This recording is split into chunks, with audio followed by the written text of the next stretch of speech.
Всем привет! Сегодня хочу поговорить про кашель. Еще раз напомню, кашель – это защитная реакция организма. Кашель нам не враг, кашель наш друг. Поэтому блокировать кашель с первых дней лечения не нужно. Кашель может быть сухой, может быть влажный, может возникать вследствие насморка, воспаления ротоглотки, воспаления бронхов. Важно учитывать самочувствие ребенка и возраст ребенка. Если самочувствие ребенка не страдает, вы можете понаблюдать несколько дней в домашних условиях. С первых дней кашля необходимо ребенку давать обильное питье, наладить температуру и влажность в комнате, орошать нос с помощью солевых растворов изотонических.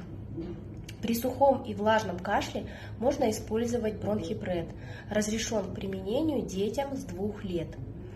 Если же в течение 3-4 дней нет улучшения, либо наоборот ухудшения, кашель усиливается, самочувствие ребенка ухудшается, это повод, чтобы обратиться к врачу. Ребенок до 1 года с кашлем, обязательно обращайтесь к врачу.